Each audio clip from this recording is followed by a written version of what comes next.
যদি কেউ ভুলেও বলে ফেলে জিহাদ ছাড়াও আন্দোলন হয়, যেমন 5ই আগস্ট, যদি কেউ ভুলে বলে ফেলে জিহাদ ছাড়াও কি হয়, যেমন কি, আমি বলবো জিহাদ ছাড়া আন্দোলন হইতে পারে, তবে ওই যেমন 5ই আগস্ট, যেমন জুলাই, তবে এই আন্দোলন দিয়ে ইসলাম হবে না।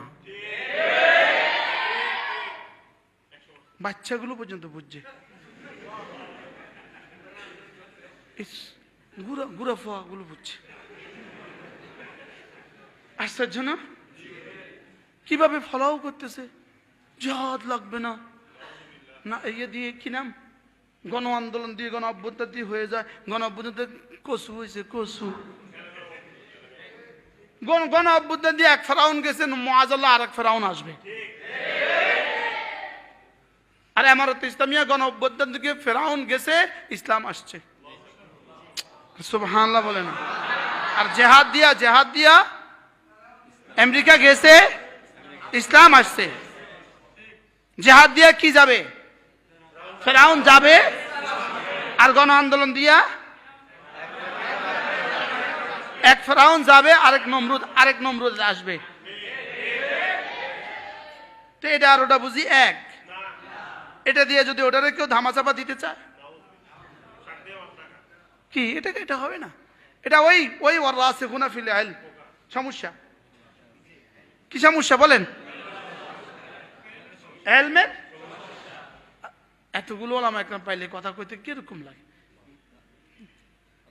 এটা গুলো হইলো আমার ওয়াজ হয়, ওয়াজ হবে মূর্খ মার্কা কথা, একটা টান মারবো, হাঁ করবো, হুঁ করবো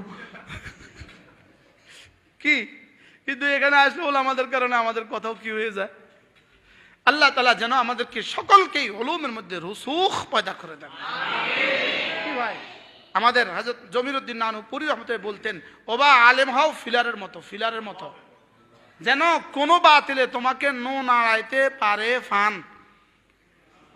বাংলা বলেন, নাড়াতে না পারে কোনো বাতিল, যেন কি বলেন না, বাতিল নাড়াবে, তুমি নড়বা না। পৃথিবীর সব বাতিল যদি একসাথে হয় তো না, জিহাদ, ইসলাম, নামাজ, জিকির, তিলাওয়াত, উসওয়া না, কিছু থেকে কিছু ঘুরিছে। আরে বাস্তব না বাস্তব বলেন, কিছু থেকে কিছু হলে ঘুরিছে, ঘুরি কি লিগা, এলেমের কি কারণে, এলমের দুর্বলতার কারণে। কি বলে আন্দোলন দিয়ে বলে সারবো, জিহাদ বলে লাগতো না। 5 তারিখে হয়েছে না, 5 তারিখে কি